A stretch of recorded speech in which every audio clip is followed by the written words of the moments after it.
10 clichés de drama coréen qui me rendent chèvre. Monsieur Seguin, je crois que Biquette s'est échappé. Hello les amis, aujourd'hui pas de revue drama ou de quiz, mais une petite liste bien épicée sur ces clichés que l'on a vus et revus dans les dramas coréens. Le back hug. Comment faire un bon drama sans back hug? En fait, c'est littéralement impossible. La société coréenne est très pudique et les rapprochements physiques, même dans un couple, sont millimétrés. Alors le back hug est mis à toutes les sauces car il permet de souligner le rapprochement sentimental entre deux protagonistes. Dans une série américaine, les acteurs se rouleraient des pelles, mais dans un drama coréen, ils se font un back hug. C'est plus chic. Le coup du poignet. Autre classique du genre, la saisie du poignet. Dans le drama Meteor Garden, qui pour le coup est une série chinoise, le lead féminin Shansai se fait tirer le poignet un nombre incalculable de fois. Je me demande même si elle n'a pas fini le tournage avec un bandage. Lorsqu'il y a un échange entre le couple de héros et que la jeune femme y met un terme et se retourne pour s'éloigner, le mec lui saisit le poignet pour la retenir ou l'attirer à lui. En général, dans ces situations, l'héroïne est surprise et se retrouve dans les bras de son partenaire avec un regard mi-carpe, mi-saumon et elle est souvent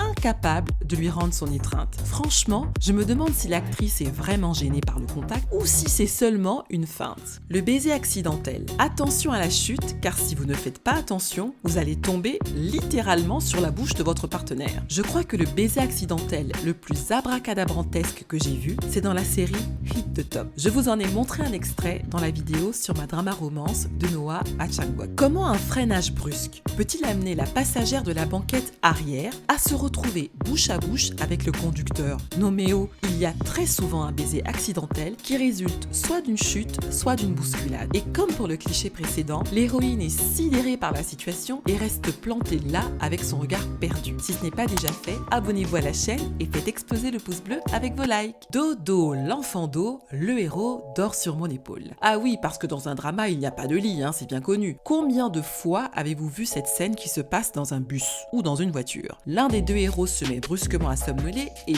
paf, sa tête tombe sur l'épaule de son voisin ou de sa voisine. Aïe aïe aïe, gare au torticolis. On n'en peut plus de ce cliché. S'il vous plaît, inventez-nous quelque chose de différent. Le second lead féminin, belle, riche et... méchante! Alors celui-là, il est mais méga archi utilisé. Il y a toujours une fille riche et belle qui en veut à la terre entière et particulièrement à notre héroïne. Elle se sert de sa position de privilégiée pour en faire voir de toutes les couleurs au lead féminin. Messieurs les scénaristes, sachez que la méchanceté n'est pas l'apanage des personnes fortunées malheureusement. Ensuite, il faudrait donner moins d'avantages au second lead afin de rendre la bataille pour gagner le cœur du héros plus palpitante. Deux filles normales qui s'affrontent à armes égales pour sortir avec un garçon, ça offre plus d'intérêt aux spectateurs à mon avis.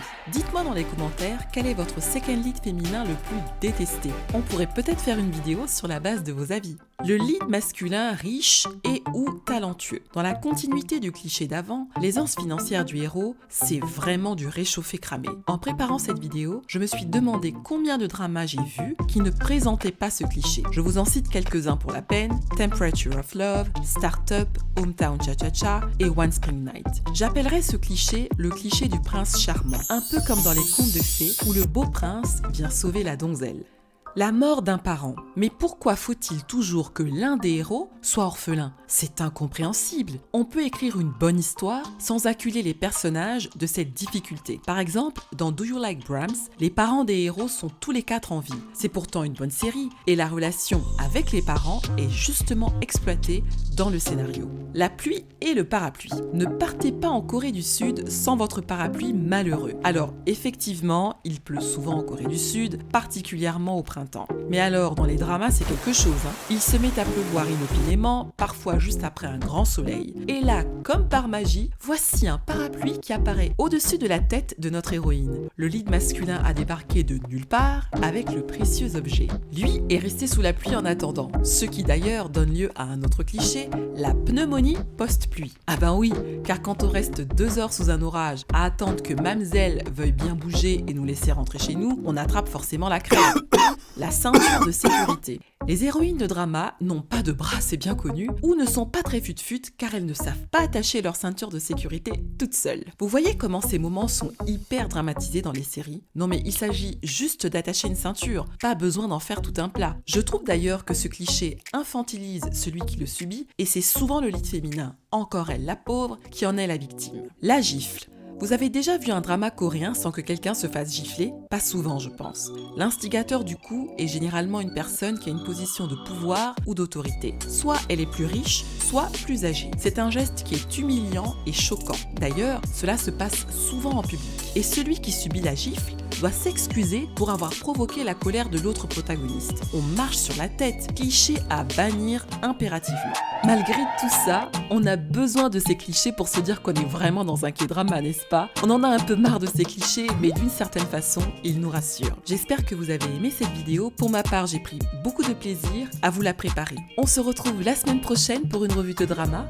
Entre-temps, allez jeter un œil sur cette vidéo, je pense qu'elle devrait vous plaire. Je vous dis donc à la semaine prochaine. Entre-temps, prenez soin de vous.